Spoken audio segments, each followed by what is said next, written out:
Assalamualaikum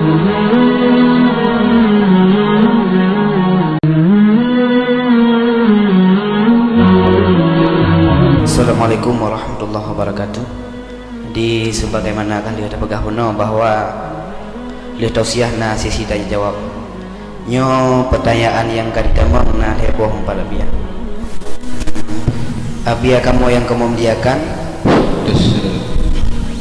tubuh kamu merasa gehen watem ibadah. Watem tamang masjid ada ajat buka mutubia keju.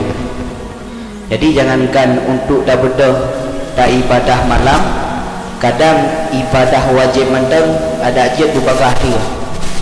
Maka yang harus kamu lakukan agar tubuh kamu fui dalam beribadah.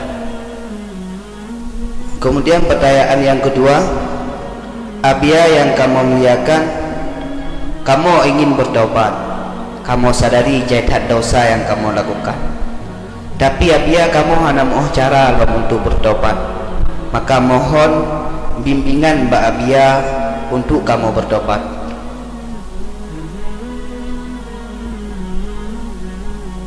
Sabotre, bagaimana agar kamu khusyuk dalam beribadah dan lebih mementingkan perintah Allah daripada kebutuhan hidup yang sementara? Hanya nyawa biar. Mohon jawaban dari Anda. Terima kasih kepada para penanya.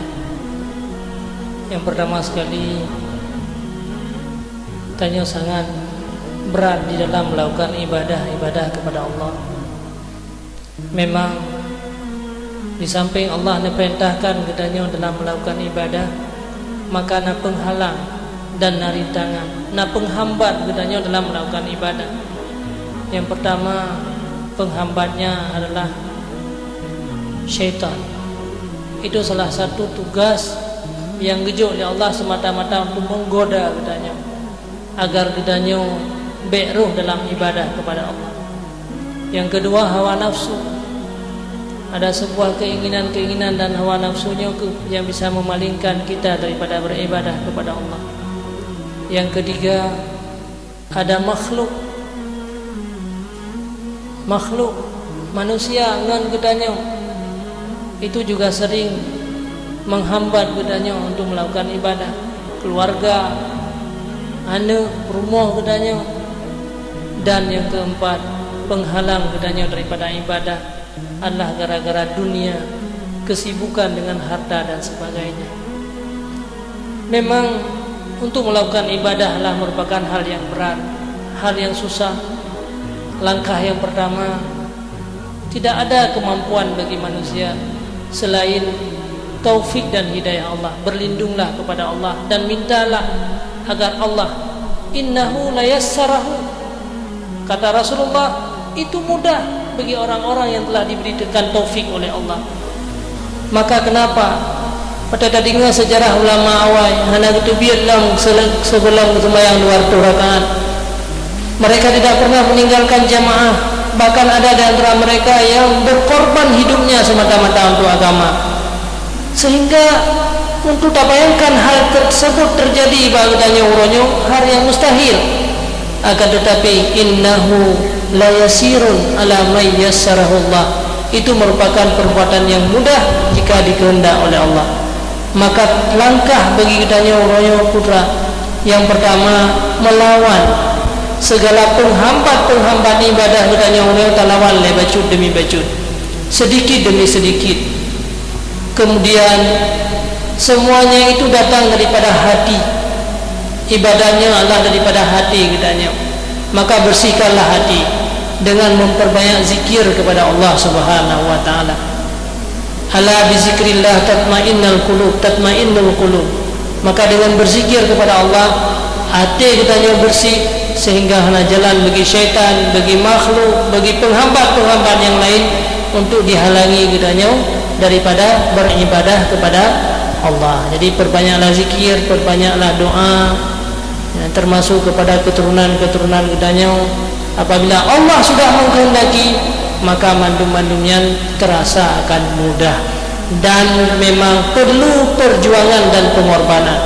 harus paksa rawatile akhirnya ka terbiasa atanya kaji ke satu hal yang biasa. Kemudian yang kedua tata cara yang bertaubat kepada Allah. Memang semua manusia yang selain para anbiya mandumna dosa, siapapun mereka, baik mereka ulama, mereka aulia, semua ada kesalahan karena adanya manusia yang penuh dengan kekurangan. Maka Rasulullah sampaikan, at-taibu min zambi kaman la zambala. Orang yang bertobat daripada dosa itu bagaikan orang yang tidak berdosa. Maka setiap saat kita ganjurkan untuk bertobat. Rasulullah sendiri hanya pernah berdosa kepada Allah, tapi beliau istighfar kepada Allah, meminta keampunan daripada Allah sehari semalam 100 kali paling kurang. Jadi gimana cara bertobat kepada Allah? Perbanyaklah istighfar. Kemudian kita ingin kembali, tak tinggalkan segala maksiat. Kejahatan-kejahatannya benar, jazam keyakinan lama kita ingin kita tinggalkan. Dukna keinginannya, lagi kita kalau lupa dapat bangki, ingin kita ulai kembali. Yang kelima, hal-hal yang menyangkut dengan manusia, harta gob yang karuda jauh, tingkah laku kita yang menyakiti, lidah kita yang menyentuh perasaan lainnya lagi mah. Dan hana pumalaya adalah kemah dunia. Biarpun pahit tak kubur adanya, tapi itu kemenangan yang besar dikala kita di urut akhirat.